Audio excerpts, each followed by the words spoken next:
Mission failed. We'll get them next time.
Hello there guys, how are you doing? Hope you're doing great, absolutely fantastic. Right, as promised, a review of the DELL Alienware AW3423DWF.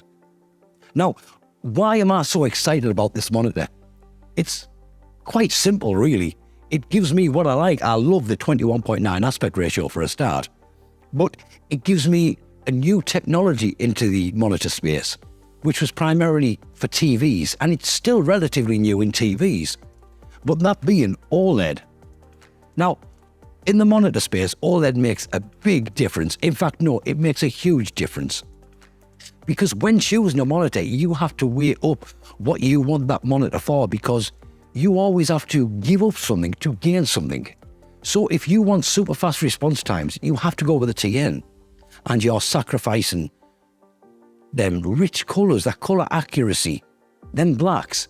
If you want them blacks, then you go to VA, but then you suffer the response times and the viewing angles are not as good. So you want good viewing angles, you want good, vibrant, accurate colours, then go with IPS. But you're losing them rich blacks. Your response time isn't as good as the TN models, but what you're getting in IPS, out of them three technologies, IPS is the one I would say all the way. With VA, I have very sensitive eyes. So any motion blur, any overshoot, I pick up straight away. Apart from what I will say, Samsung do the best tuning on VA panels, hands down. What they do with their VA technology is astounding. But that being said, I don't want to compromise. And OLED gives me that option not to compromise. If I want super fast response times, which DELL rates this at a 0.1 millisecond grey-to-grey average. Now, I don't have hardware tools to monitor this, but what I do have is my eyes, and I do see it. Do I see a 0.1? I don't know. I would maybe say between that range and a 0.5, personally. But what it also gives you is it gives you the vibrant blacks, because you get infinite contrast ratio with this. Well, near infinite contrast ratio, that being that OLED technology, when your pixels are not in use, they turn off. So if you display in a black image, them pixels are not illuminated. So you're going to get the blackest of black images, which comes in handy when you're watching 16.9 content and you have them down the side. They blend in, especially in a darker room. You just think you're watching a 16.9 monitor, which is really handy because a lot of content you do consume is 16.9. And trust me, when you see them black bars, it becomes annoying because the black bars aren't black normally, they're grey. On here, they're black. Now, you also want accurate colours. You want colour vibrance. Well, OLED offers that too. So you're getting ultra fast, near infinite contrast ratio. You're getting accurate, vibrant colours. You're getting fantastic viewing angles. So it's a no-brainer, isn't it? Why would you choose anything else over OLED? Well, for me, this is where the biggest con lies, because OLED is a complete package. Everything you want in a monitor, it has it.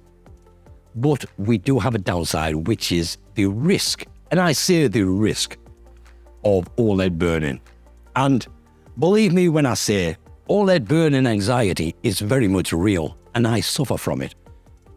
That being, I currently have an Alienware image on my monitor. In my day-to-day use, it is just a black screen. I have no static icons. None of my desktop is displayed on there. I have my taskbar hidden when not in use. And this is all to prevent OLED burn-in, because I don't know what you know about TVs, but OLED burn-in is really big. And you can read stories online, you can read reviews. OLED burn-in is an issue. Now this is slightly different from standard OLED. This is a QDOled, which stands for quantum dot. And apparently it's supposed to cut down on the risk of OLED burn-in. Now, to the point where DELL does offer a 3-year warranty, which includes OLED burn-in. Now, you would think, to me personally, you're giving me a warranty, which means I don't have to worry about this for at least 3 years. OLED burn is not going to be a problem. It burns in, I swap it out. But that's not the case with me. I find myself babying this thing to the point where, here's my one thing I will say. If this is your main monitor, what you do, your content creation, your gaming, your consuming, every computer thing you do, if this is your main monitor, I highly suggest rethinking, because I'll be honest, I currently have 3 monitors. I have a basic one, just in portrait, just for scripts and stuff. I have my 4K high refresh Samsung behind there, which was my main monitor, which I've swapped this to the place of the main monitor, but the Samsung is still doing all the heavy lifting, because I am afraid of OLED burn-in. And to use this as my everyday monitor would mean static objects on the screen.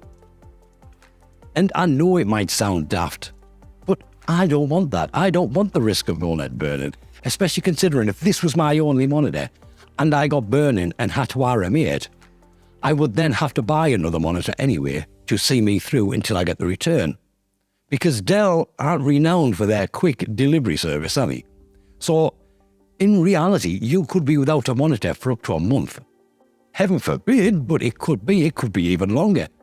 So be aware, if it is your main monitor, and you might sit there and say, I have no anxiety, I've got 3 years, it's fine. Trust me, I thought the same, until I got it. And then, once you see what this offers, you don't want to use any other monitor. So if you did have to RMA it, you don't want to send this back and go back to an IPS, a TN, a VA. You will not do that. You will purposely not game until this one returns. And I can guarantee you, because when it comes to gaming, this is fantastic.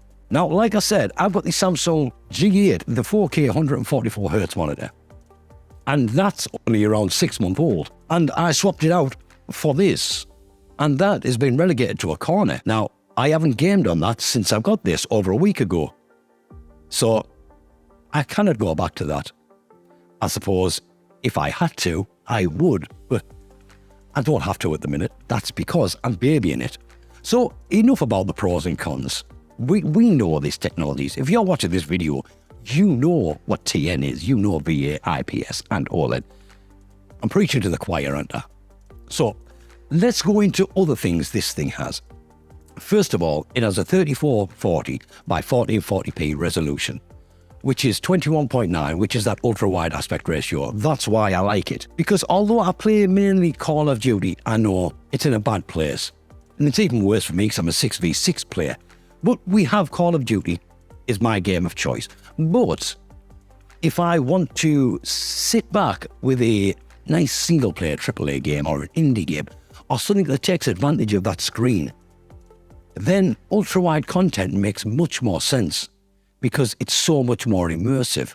Now, don't get me wrong, I play my Call of Duty in 21.9 as well, but you don't get a chance to enjoy the aspect ratio or the vibrant colours. It's a twitch shooter, so you're constantly just on the hunt.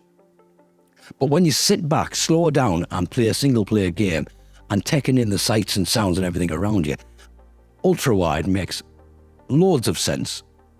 Now, you do get a curve. Let me get this right. I think it's a 100R curve, which is not obnoxious at all. It's very subtle, but it's enough to give you more immersion. And it's the perfect balance. This monitor would not look right purely flat. I think its MSI's got a flat ultra-wide and it's not right. I don't like it. It looks awful. Now, for content creation, if you're editing on Premiere Pro or DaVinci Resolve and you've got that straight timeline, you're doing colours, you know, or you're in Photoshop, them straight lines is important. But like I said, all stuff like that I currently do on my Samsung. So that's not an issue to me. Now, let's talk that screen. There's been a bit of contention lately in the monitor space, hasn't it? Between glossy and that film they put on, the haze, I like to call it, because it's just like smearing it on. Now, personally, my Samsung has that matte finish. And I have to admit, I don't like it. I mean, it's like putting a paper-like screen protector on an iPad.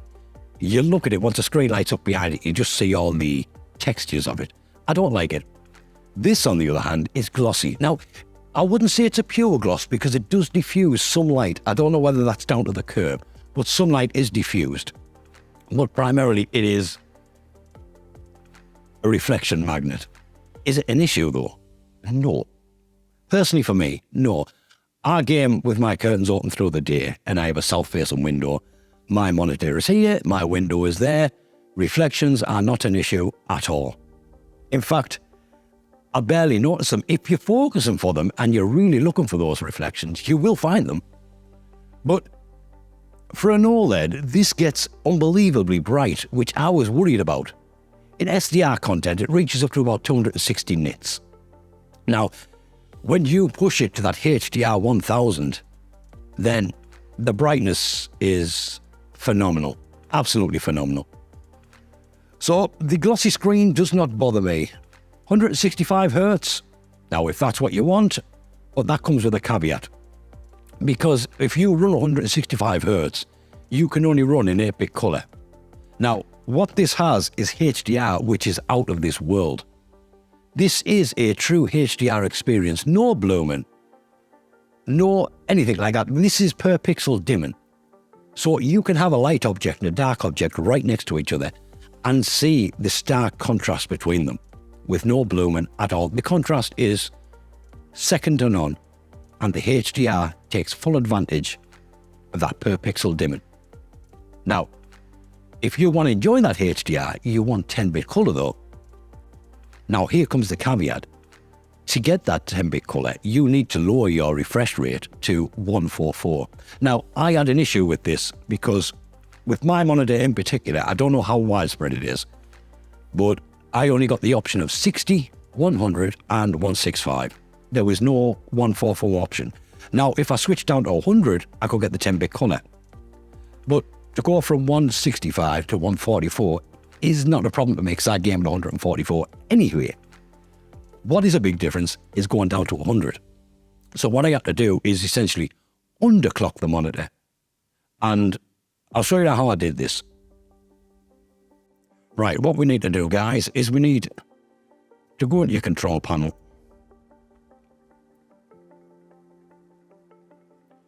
And you can see there I'm running 144, but that's because I've done this already. But that doesn't normally show up for me. I did try a few different refresh rates here, we'll get the 10-bit, but they didn't work. But anyway, what we do is we go into continue and create a custom resolution. Now, all we did is I moved the screen refresh rate down to 144 and clicked the CVT reduce to blank and then okayed it. There was no other points to change, that was literally it. Then run the test come back okay, and then I was able to then select that resolution. And I now get the 10-bit color, as you can see there.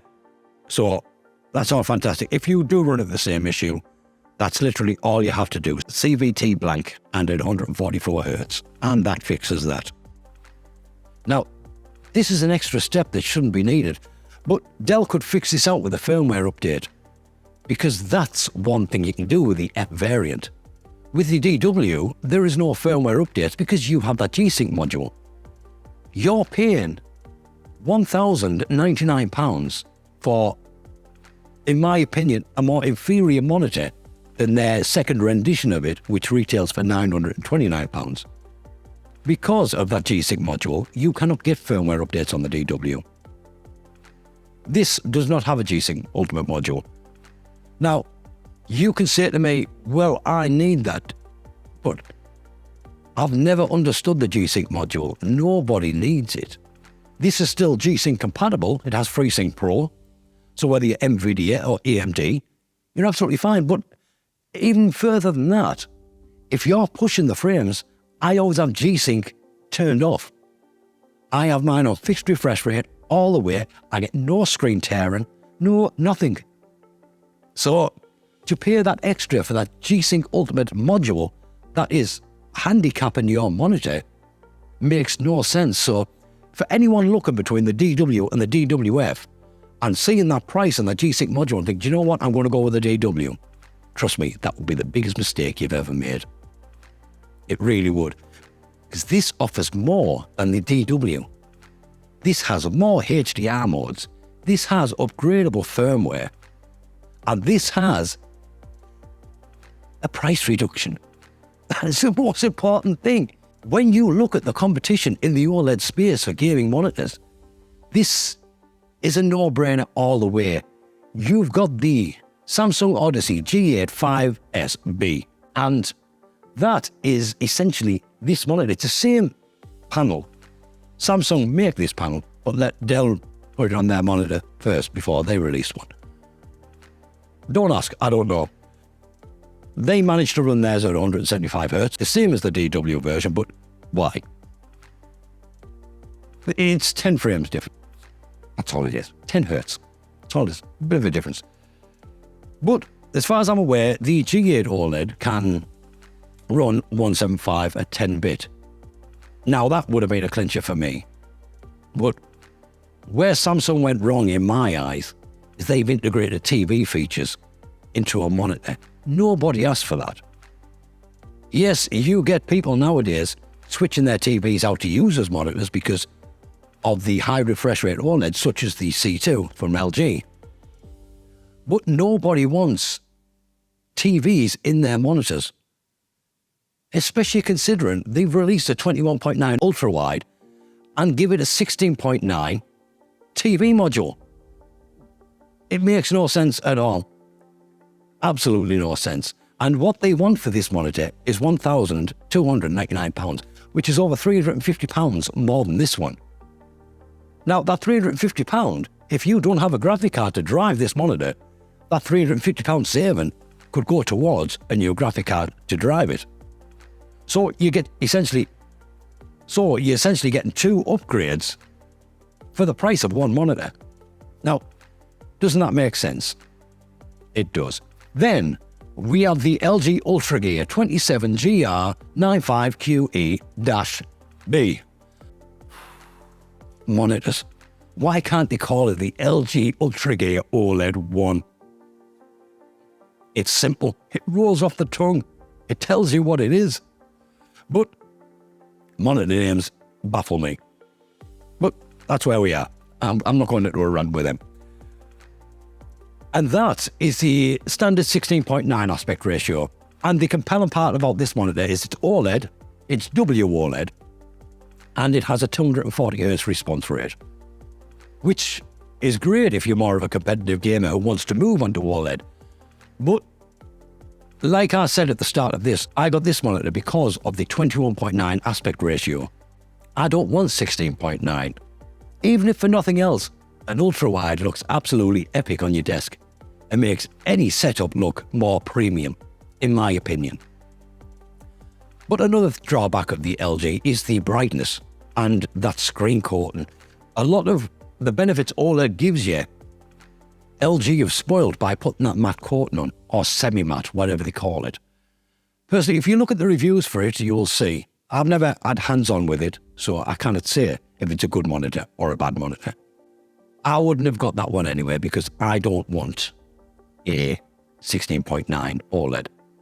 If I wanted a 16.9 OLED, I would have went for the LG C2 with the 4K and 120 Hz. And while we're on the LG C2, any console gamers watching this, this is not for you. Because unfortunately, as powerful as these systems are, these Xboxes and PlayStations, and they are fantastic things, they cannot run at a 21.9 aspect ratio. So you're wasting money on real estate you're not going to be using. And in that case, I would always say the LG C2 all the way, because it gives you everything that's compatible with your console. It gives you the 4K, it gives you the 120Hz response time, it gives you a 42-inch OLED panel. Because let's be honest, console gamers aren't sitting right in front of the desk. Console gamers are generally in the sitting room, in an entertainment room, in the bedroom, at a distance, because that is the beauty of consoles. You switch them on, grab a controller, and relax. With a PC, yes, you can use a controller, but essentially you always just sat right in front of it. Now, I did toy with the LG C2, but for my space, 42 inches still would be a little bit too big. So, and I like my monitor to be a monitor, not a TV that is effective as a monitor. So that's where I'll stand with that. Now, before I go any further, let's get into the menu system on this. Right, the menu system, guys, it's pretty straightforward. When you first press the button, you get your shortcuts, just press up into your menu, and we'll start from the top. You have preset modes, ranging from standard to FPS to mobile, RTS, RPG, sports, creator. I was quite interested in the creator, but I've got to admit, I've never actually used it. Game 1, Game 2, Game 3, warm, and then, if I believe I'm right, custom colour is at the very bottom. We have game enhanced modes, which is a timer that puts a timer on your screen. We have displaying your frame rate, so you can have that displaying in your corner.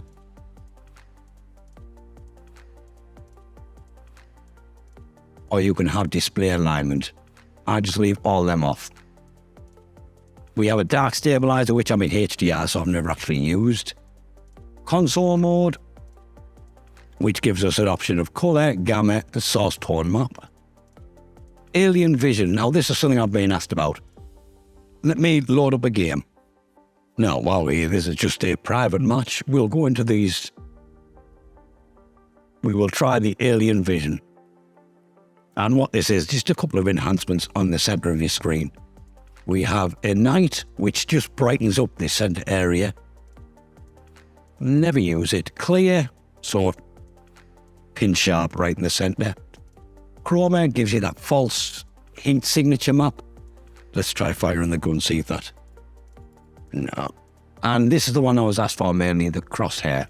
Personally, I think that crosshair is absolutely ugly. It's the only one we seem to have access to. And in all honesty, you don't want static objects on your screen. Not on an OLED. But it's there to use. If you really did want to use it, you could.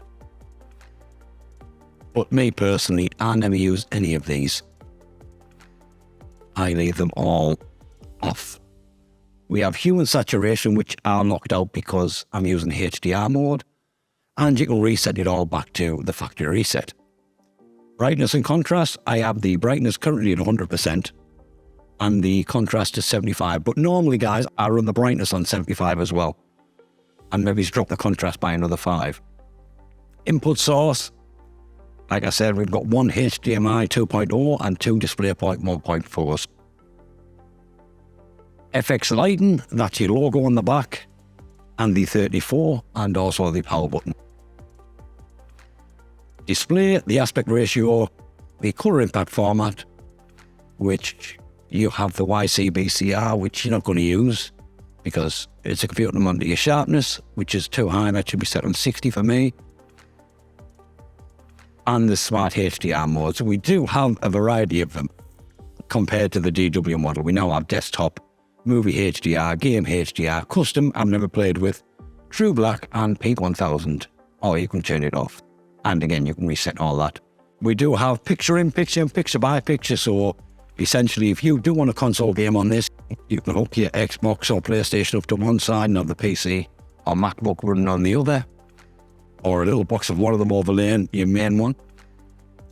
Audio, if you do use the headphone jack on the line out, then you can control your volume from here, but you're not going to use that, are you? No, I'm not.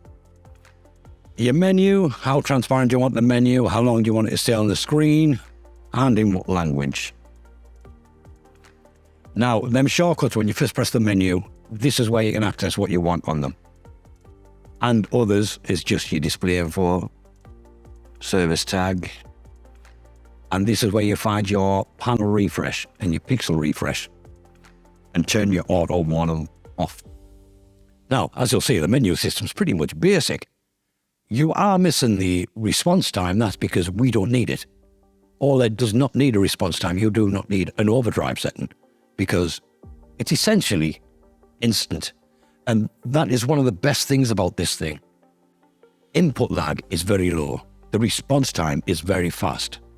Like I mentioned, the low response screens, I really notice that jarring blur. I cannot flick or anything, but with this, I'm learning to flick. Why does that sound wrong? Anyway, I'm learning to flick, and this monitor is making it easy because my eyes aren't playing catch up and it's not knocking me dizzy. So that is a good thing. So there's no overdrive mode in the menu, but you'll notice we did have more HDR modes. And that pixel refresh, use it. I use it daily. And the panel refresh, I'll maybe use once a week. I've used it once so far. I might use it once a week or once a month because that one does take a little bit longer. That obnoxious warning that keeps on coming up telling you to do a pixel refresh. My advice is turn that off because it comes on at the most inopportune moments. So you're going to know it needs a pixel refresh. It becomes habit after a while. When I turn my monitor off, before I do, I'll set that pixel refresh away, put it in standby, and it's done. So that one is really obnoxious. The build of this monitor it's very Alienware. It's a bit more subdued than the DW because we no longer have that white on black action for that contrast. We now just have I would say deep grey, a space grey. Now that's all the way. That's around the back and the bezels and the stand, which personally I like. Now when we go around the back, it is all plastic. It's a very high grade plastic. And you'll notice our I/O's also changed. On the DW, you've got two HDMI 2.0s, a DisplayPort 1.4, and your line out. And on the other side, we had the power input. But now, on the DWF, it's changed. We now have one HDMI 2.0, because I think Dell's realised that we're not happy there's no 2.1. Especially considering all monitors are 2.1. But I'm absolutely fine with that because I'm a PC gamer and all mine runs through DisplayPort. So I don't need 2.1. And Dell's recognised this and give us one HDMI 2.0 port and two DisplayPort 1.4s now. We still have the line out. We still have the USB-B upstream with the two USB 3.2 downstreams on the back along with the line out jack. And on the other side, we still have the same power input, which thankfully the power supply is integrated into the monitor. So no ugly bricks hanging around. It's just literally a kettle lead in and it's on. The stand is very robust. It's metal, it's durable, it's heavy. It is designed like a tank. So the ergonomics of the monitor, it rises, it lowers, it swivels, it tilts. Everything a monitor stand should do. I don't use a stand because it also comes with a 100 by 100 VESA mounting, which as you can see is how I mount all my monitors. Because I like as much desk space as I like, and it looks better when it looks like your monitor's floating. As long as you don't have wires all over the place like I do. I keep moving things around to make these videos, so sorry about the wires. You do also get a bit of lighting. You get the alien head on the rear and the 34 lighting up along with the power button.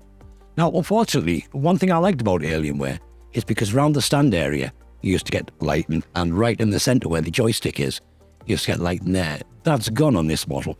It's on the DW, but not this. And do you know what? On that point alone, I think I'm going to return it. Because that DELL, that is disgraceful. I'm only joking. It makes no difference to me at all. Who's looking at lights when they're gaming? So, yeah, if you're in the market for an OLED monitor, and you don't want to pay over the odds because this is £929. And I never thought I'd say this. It is worth every penny. It really is. I will go so far as to say, in the current monitor space, it's underpriced. When you look at the LG Ultra Gear, yes, it's 240 Hz, but it's £1,000. Dearer than this. And this is, in my opinion, so much better. You then have the Samsung G8 OLED, which is £1,300. And you have the DW, which is the big brother to this, and that's £1,100. I mean, what you're getting for less than £1,000 is absolutely fantastic, and trust me, once you've gamed on an OLED, you cannot return. So, you better hope you don't get that burning. I don't think you will. And guys, there we go. That's my review of the Dell Alienware AW3423DWF. If you have stayed to the end, thank you very much. I do hope you've enjoyed yourself, and I haven't bored you too much. And please, if you've enjoyed the content, please give it a like, a subscribe. I do a lot of reviews on this channel, or I'm certainly planning to, so please call back anytime. You're always welcome. Take it easy.